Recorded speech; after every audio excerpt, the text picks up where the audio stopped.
ينفعش. ما انا مش هنزلها يا باشا. حضرتك انت تعرف وريني الكاميرا دي كده. هو خلاص عادي يا باشا وريني الكاميرا دي يا باشا خلاص. يا باشا وريني الكاميرا بقول لك.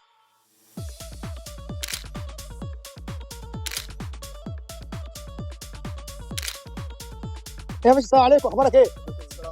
هو انا من غير ما تاخد بالك كنت صورت لك الصور دي، وعندي محتوى على السوشيال ميديا اللي هو بصورك من غير ما تاخد بالك وكده.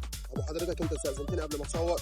ايه؟ حضرتك استاذنتني قبل ما تصور الصوره دي انت؟ لا ما انا كنت هستاذنك، انا كنت اقول لك ان انا صورتك ماشي. يعني. يعني هو من امتى الناس بتصور كده من غير ما حد ياخد باله ولا حد يا باشا انت حضرتك انت لو زعلان احذف الصور ومفيش اي مشكله. حضرتك انت تعرف ظروف عشان ما انا مش تصورني؟ هنزلها يا باشا. حضرتك انت تعرف توريني الكاميرا دي كده. هو خلاص عادي يا باشا وريني الكاميرا دي يا باشا خلاص. يا باشا وريني الكاميرا بقول لك. بقول لك ان انا الصور دي لو هنزلها عندي على السوشيال ميديا انا بستاذنك. انت انت لو مش راضي تعرف ظروفي دلوقتي، انت عارفني انا رايح فين، عارفني جاي. حضرتك انت لو مش حابب انا بحذف الصوره. خلاص خلاص يا باشا خلاص مفيش اي ماشي. مشكله. طب وريني الصوره كده يا عم خلاص مفيش اي مشكله. ماشي. وريني الصوره بس وريني الصوره.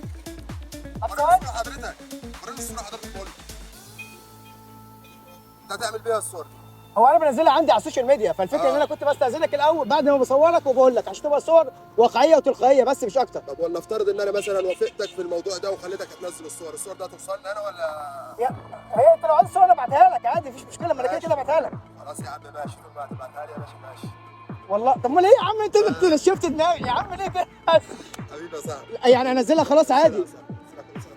الدخله انت داخلها عليا دي ما انت حضرتك انت ما تعرفش انا ممكن يكون معايا نصيبه معايا موضوع. انت عارف احنا في الصعيد هنا يعني ما يا باشا ما انا سؤال يا عم ما والله. ما حدش يعرف الحاجات دي جوه يعني وانت عارف. حبيبي كل سنه وحضرتك طيب. انت اسمك ايه؟ اسمي بازوكا. تمام. بص الصور ايه؟ لا تمام. لا جامد. ثواني طب ايه هتبعت لي الصور ولا كده خلاص يعني؟ يا عم لا انا اصورك كمان صورتين كمان. يا عم ابتسم يا عم في ايه بس؟